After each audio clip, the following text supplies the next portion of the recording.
चलो तो इसको मिटा दिए, गॉस का थ्योरम हम लोग सिद्ध कर लिए, ठीक है ना। अब हम लोग करेंगे गॉस के प्रमेय का अनुप्रयोग। इसको मिटाते हैं भाई, मिटा देना, अरे बोलो ना जी।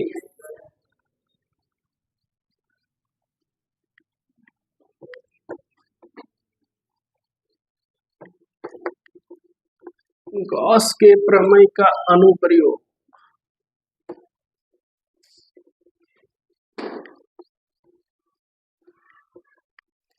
Applications of Gauss theorem.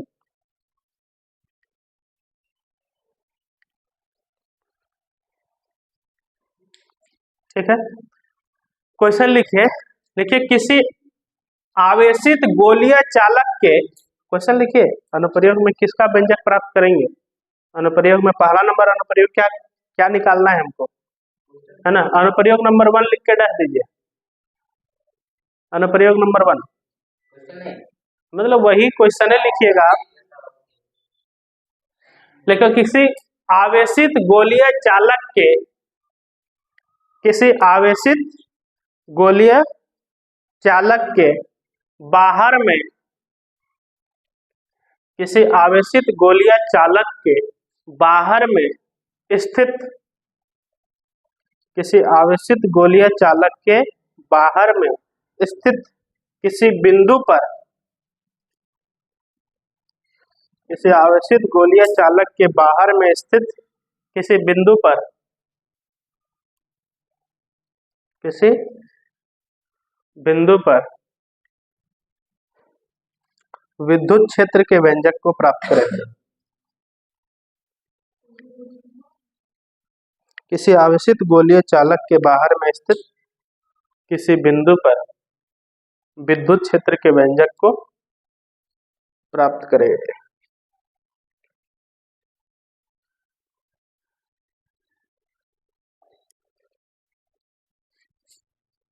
किसी आवेशित गोलीय चालक के बाहर में स्थित किसी बिंदु पर विद्युत क्षेत्र के व्यंजक को प्राप्त करें। ये हमारा पहला अनुप्रयोग। क्या है पहला नंबर अनुप्रयोग? बोल रहा है किसी आवेशित गोलीय चालक, क्या लेना है, एक गोलीय चालक लेना है। ध्यान से देखो भाई, चक्कर पकड़ नहीं करो।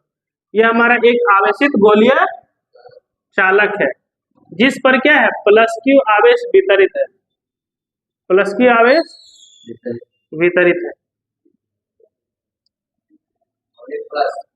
ठीक है ना। हाँ, अब गोले के केंद्र O से R दूरी पर, O से R दूरी पर एक बिंदु P है। थोड़ा कम डिस्टेंस लेते हैं, फिर और को गोला खींचना पड़ेगा।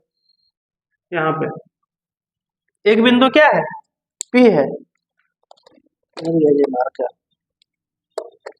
एक बिंदु P है जो कहाँ है, गोले के बाहर में स्थित है।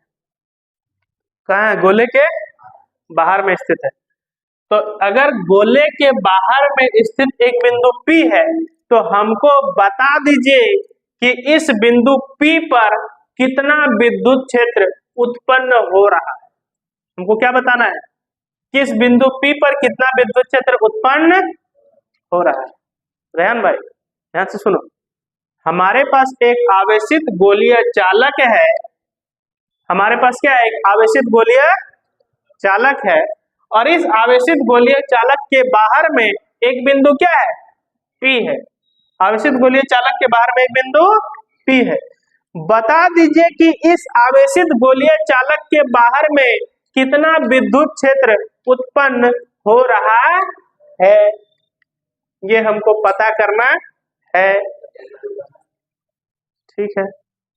अरे बोलो ना जी, ये बात समझ में आया कि नहीं। अब इस बिंदु P पर हमको विद्युत क्षेत्र निकालना है। इस बिंदु पर हमको क्या निकालना है, विद्युत क्षेत्र निकालना है। ध्यान से सुनिए, एक हम लोग फ्लक्स, कुछ नहीं करना है, एकदम आसान है। हमको फ्लक्स निकालना है। क्या निकालना है, फ्लक्स निकालना है। फ्लक्स निकालने के लिए हम पूरे सतह का एक ही बार में फ्लक्स नहीं निकाल सकते हैं। पूरे सतह का एक ही बार में फ्लक्स नहीं निकाल सकते हैं। हमको पहले अल्प सतह का फ्लक्स निकालना पड़ेगा, फिर हम पूरे सतह का फ्लक्स निकालेंगे। हमको पहले अल्प सतह का फ्लक्स निकालना पड़ेगा, फिर हम लोग क्या करेंगे, पूरे सतह का फ्लक्स निकाल लेंगे। देखिए अगर हमारे पास ये मान लेते हैं गोला ए है, तो पी बिंदु पर हमको विद्युत क्षेत्र चाहिए। क्या चाहिए हमको, पी बिंदु पर विद्युत क्षेत्र चाहिए। तो जिस बिंदु पर विद्युत क्षेत्र चाहिए उसको भी, उसके चारों ओर भी एक गोला खींचना पड़ेगा। क्या खींचना पड़ेगा, वो गोला खींचना पड़ेगा।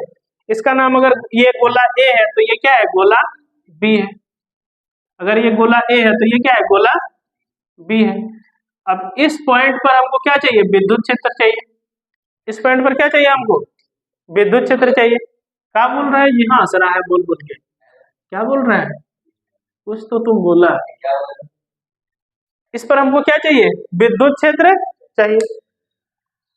अब हम डायरेक्ट इस पर विद्युत क्षेत्र नहीं निकाल सकते हैं। इस गोले के चारों ओर उत्पन्न विद्युत क्षेत्र को हम डायरेक्ट एक ही बार में निकाल नहीं सकते हैं। सबसे पहले हमको अल्प सतह के लिए निकालना पड़ेगा। किस सतह के लिए, अल्प सतह के लिए विद्युत क्षेत्र निकालना पड़ेगा। अल्प सतह के लिए, क्योंकि एक ही बार में पूरा का विद्युत क्षेत्र पता नहीं कर सकते हैं। बहुत बड़ा एरिया होने के कारण एक ही बार में पूरा का विद्युत क्षेत्र पता नहीं कर सकते, जिसके कारण हम अल्प सतह के लिए विद्युत क्षेत्र निकालेंगे। तो मान लेते हैं अगर पूरा का क्षेत्रफल S है तो इसका अल्प क्षेत्रफल क्या होगा, ds होगा। अल्प क्षेत्रफल क्या होगा, ds होगा। पूरा क्षेत्रफल S है तो अल्प क्षेत्रफल क्या होगा, ds होगा। और यहाँ से O से P की दूरी क्या होगा, r होगा। O से P की दूरी r होगा। तो हम लोग फ्लक्स का जनरल फार्मूला में क्या फार्मूला देखें, E डॉट में S अल्प है तो डी फाई बराबर क्या हो जाएगा, E डॉट में ds। डी फाई बराबर क्या हो जाएगा, E डॉट में ds। तो डी फाई बराबर E डॉट ds, मतलब E ds cos theta, E ds cos theta, और थीटा की जगह कितना होगा, 0 डिग्री। तो डी फाई बराबर क्या हो जाएगा, E डॉट में ds होगा ना, cos 0 का बस वैल्यू पुट कर दी। यहाँ पे लिखना है था पूरे सतह के लिए विद्युत फ्लक्स, सेम उसी तरह से बनेगा। पूरे सतह के लिए विद्युत फ्लक्स, फाई का क्या कर दीजिए, मतलब डी फाई का क्या कर दीजिए, इंटीग्रेशन कर दीजिए। पूरे सतह के लिए निकालने के लिए क्या कर देंगे, डी फाई का इंटीग्रेशन कर देंगे। अगर डी फाई का इंटीग्रेशन करना है तो डी फाई की जगह क्या लिख सकते हैं, ई डॉट में ds। डी फाई की जगह क्या लिख सकते हैं, ई डॉट में ds। तो डी फाई बराबर सिग्मा क्यू, ई से ये हो गया हमारा बाहर, और ds का इंटीग्रेशन होगा। ds का इंटीग्रेशन क्या आएगा, अरे ds का इंटीग्रेशन क्या आएगा, ऐसा आएगा। ds का इंटीग्रेशन ऐसा आएगा। इसको मान लेंगे समीकरण नंबर 1, इसको क्या मान लेंगे, समीकरण नंबर 1। और s बराबर क्या होता है, 4 पाई r स्क्वायर। s बराबर क्या होता है, 4 पाई r स्क्वायर। तो फाई इक्वल टू क्या हो जाएगा, E गुना 4 पाई r स्क्वायर, होता है कि नहीं। अब गाउस का प्रमेय ध्यान से देखो जी, क्या बात करता है, गाउस का प्रमेय से अगर हमको विद्युत फ्लक्स लिखना है, क्या होगा, फाई बराबर Q बटा एप्सिलॉन नॉट। अगर एक ही आवेश, सिंगल आवेश वितरित है तो क्यू लिखेंगे, बहुत सारा आवेश है तो सिग्मा क्यू लिखेंगे। यहाँ पे हम सिर्फ एक ही आवेश बोले हैं कि एक आवेश प्लस क्यू आवेश वितरित है, चलो तो सिर्फ क्या लिखे, Q बटा एप्सिलॉन नॉट। इसको मान लेंगे इसको मानो समीकरण नंबर 1 और इसको मानो समीकरण नंबर 2, है कि नहीं। देखो दोनों तरफ फाई है, तो अगर तुलना करेंगे तो ये दोनों साइड इक्वल हो जाएगा, होगा कि नहीं। अरे बोलो ना जी, इधर भी फाई है, दोनों साइड फाई है, तो तुलना करने के ये दोनों साइड क्या हो जाएगा, बराबर हो जाएगा। तो लिखो समीकरण 1 तथा 2 में तुलना करने पर, समीकरण 1 तथा 2 में तुलना करने पर, क्या करने पर, तुलना करने पर, अगर तुलना करेंगे तो क्या हो जाएगा, E गुना 4 पाई r स्क्वायर बराबर Q बटा एप्सिलॉन नॉट। ये E क्या, 4 पाई r स्क्वायर क्या है, गुना में बराबर कुछ पार जाएगा तो क्या हो जाएगा, बटा में। तो Q बटा 4 पाई r स्क्वायर गुना में क्या है, एप्सिलॉन नॉट।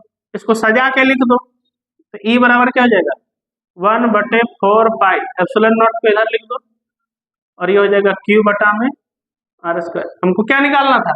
विद्युत क्षेत्र निकालना था कि नहीं?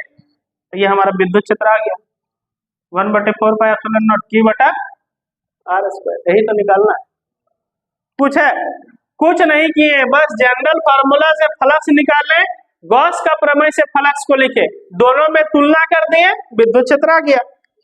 कुछ किए? जनरल फार्मूला से फ्लक्स निकाले और गॉस का प्रमेय से फ्लक्स को लिखे और दोनों में क्या कर दिए? तुलना कर दिए। क्या आ गया? विद्युत क्षेत्र आ गया। सिंपल तो है। गॉस का प्रमेय से फ्लक्स निकाले और जनरल फार्मूला से फ्लक्स लिखे, दोनों में क्या कर दिए? तुलना कर दिए। क्या आ गया? विद्युत क्षेत्र आ गया। अरे बोलो ना जी, फिगर बना। हाँ,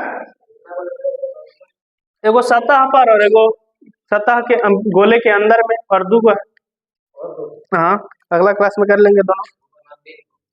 और दो को ये वाला हो गया, ये वाला।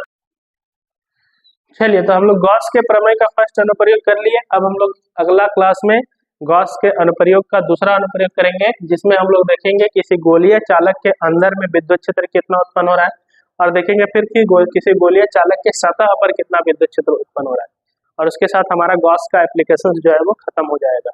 तो आज हम लोग गॉस के प्रमेय को सिद्ध किए और उसका फर्स्ट अनुप्रयोग देखे, फर्स्ट एप्लीकेशन देखते हैं, देख लिए। अब मिलते हैं आपसे नेक्स्ट वीडियो में, तब तक के लिए जय हिंद, वंदे मातरम। अगर वीडियो समझ में आया है तो please like share and subscribe जरूर करें। Thank you.